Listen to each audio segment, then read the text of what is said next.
आइए अब चर्चा की शुरुआत कर लेते हैं और सबसे पहले आफ्ताब अहमद सर, कैसे याद कर रहे हैं आज के दिन को? याद दिल में क्या क्या चल रहा है, क्या फील कर रहे हैं? दूसरी बरसी है सर, गुस्सा है, क्या है, दर्द है या फिर शौर्य है या फिर एक प्राउड है, क्या है दिल में आज?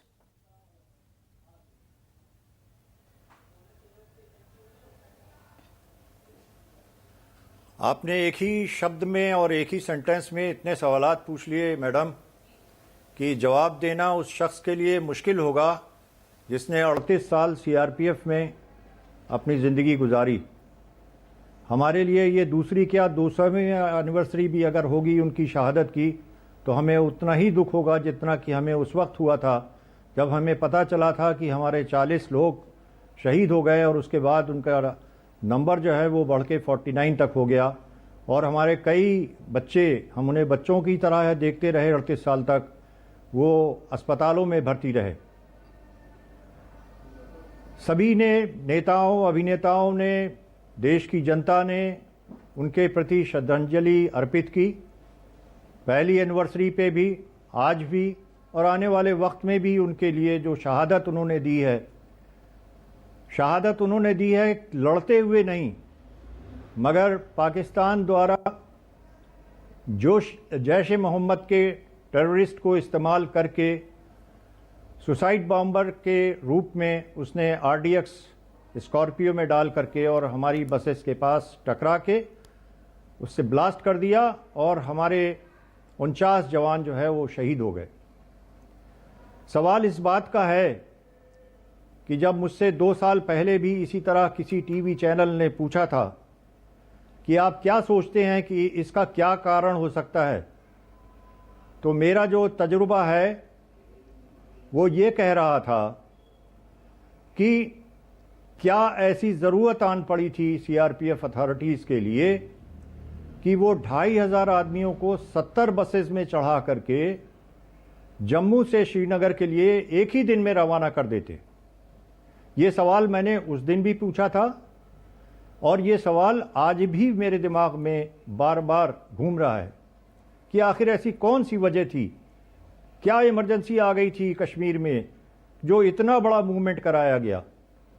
हमने भी देखा है अपनी ज़िंदगी में, कभी इतना बड़ा मूवमेंट आम तौर पे क्या ख़ास तौर पे नहीं हो सकता था। कश्मीर वैली में कितनी आर्मी, सीआरपीएफ, बीएसएफ, उनकी जेकेपी, जेकेएपी, 1000 तरह की फोर्स अवेलेबल थी, तो किस सीआरपीएफ अथॉरिटी ने इस मूवमेंट को ऑर्डर किया?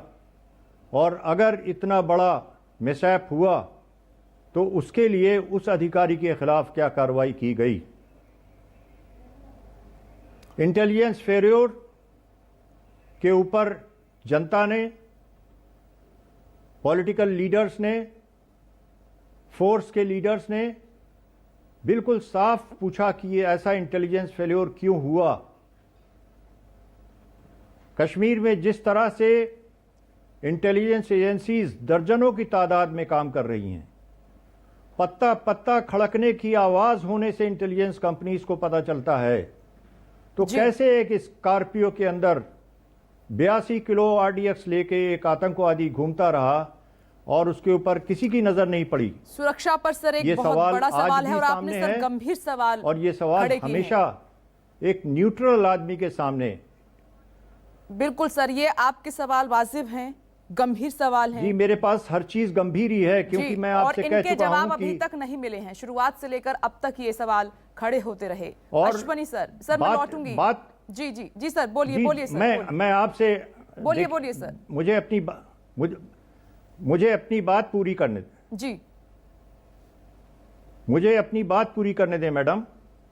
सवाल अगर हैं तो उनके जवाब देने के लिए लोगों को एम्प्लॉय किया गया है। गवर्नमेंट ऑफ इंडिया ने सीनियर ऑफिसर अपॉइंट किया है इस बात में कि अगर उनसे कोई कोताही हो तो उसकी जवाबदारी भी उनके पास होना चाहिए थे।